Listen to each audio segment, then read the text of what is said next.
ever episode of LOLs in History. I am your host, Mr. Norris, host of the critically acclaimed show, Mr. Norris is In Case You Missed It.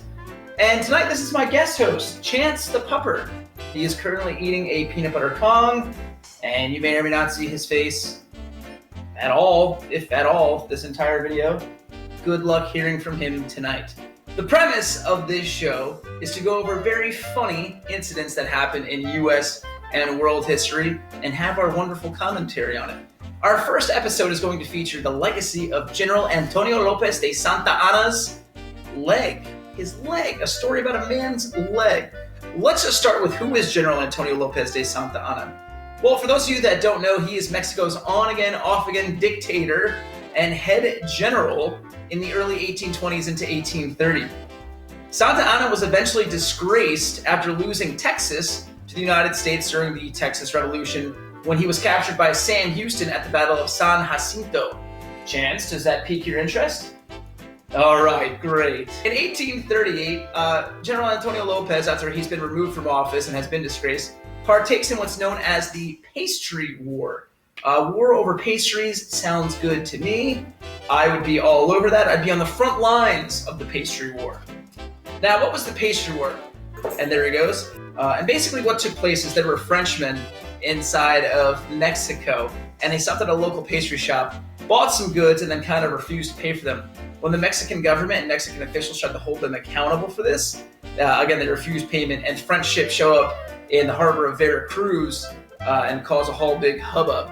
Some French troops are seen on land, and Santa Anna is actually in Veracruz when this takes place. He thinks that there's some kind of French invasion going on. He rides his horseback down the beach, trying to warn people that the French are coming, the French are coming. He goes all Paul Revere on everybody. And yeah, it winds up that there's not an invasion, it's just a dispute over delicious, delicious pastries. However, when he's riding horseback, trying to rally Mexican troops, a French ship actually shoots a cannon at him, hits him, blows off his leg, and then he actually has to replace it with a prosthetic cork leg. His other leg, his original leg, he has buried with full military honors. Yes, he forces people to actually come to a funeral for his leg, not him, his leg. Ridiculous. In 1847, during the Mexican-American War, this is when Santa Anna is now, again, taking control of Mexico, is their dictator again, is the head general of the Mexican army, with a wooden prosthetic leg. In a battle against American forces, he's forced to retreat, and in this hasty retreat, Santa Anna actually loses his prosthetic leg. It just falls off. The regiment that picks it up is a regiment from Illinois. They keep it as a souvenir. They bring it back home with them after the Mexican-American War, and they actually put it inside of a museum. To this day, about once or twice a year, the Mexican government and actually Texas will ask Illinois for this leg in order to keep it and store it and put it in a museum and show it off, and Illinois every year says no. Pretty interesting.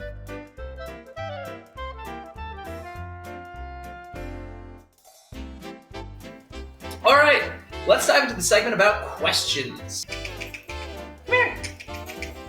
Okay, first question. Chance, are you or are you not very much enjoying that peanut butter Kong?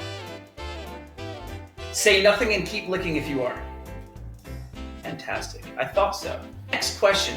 Better Antonio, General Antonio Lopez de Santa Anna or Antonio Banderas?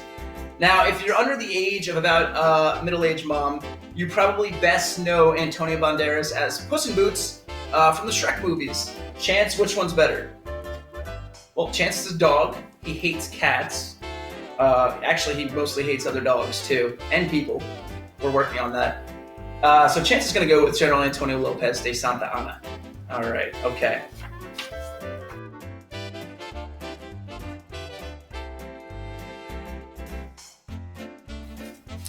Now comes the segment called Dad Jokes. That's where I reel up as many dad jokes as I possibly can until I run out. All right, who are we talking about? General Antonio Lopez de Santa Anna? I asked for his name, not his life story. General Antonio Lopez at his leg's funeral. I'd say a few words, but I wouldn't have a leg to stand on. Woo! Wishing General Antonio Lopez luck before a battle. Hey man, hope you break a leg today. See what I did there? Break a leg, break a leg. General Antonio Lopez, when he was retreating and his leg fell off. Would you look at that? What would you look at that? Would you look at it? Did you see what I? Okay, you got it. Again, during retreat from the American forces. Oh, come on! Would you give me a break? Would you give me a break? His leg. You know, I love pastries so much, I'd let you shoot my leg off too. Give me a leg, break me off a piece of that general leg. What's General Antonio Lopez's favorite Beach Boys song? Wouldn't it be nice if we get it? Wouldn't it be nice? Yeah, okay. Chance, do you think his leg was made out of oak or bark? Get it? Bark? Yeah, he's a dog. It's a good one. General Antonio Lopez de Santa Anna's leg was made out of cork. I wonder if he whined when he lost it. Cork, whine? You'll get it in a few years. So there you have it, a funny story about a Mexican dictator's wooden leg that he left at a battle that the United States still has and refuses to give back. I'm your host for LOLs in History, Mr. Norris. This is my guest for tonight, Chance the Pupper. Have a good night, everybody. Hope you LOL. Woo!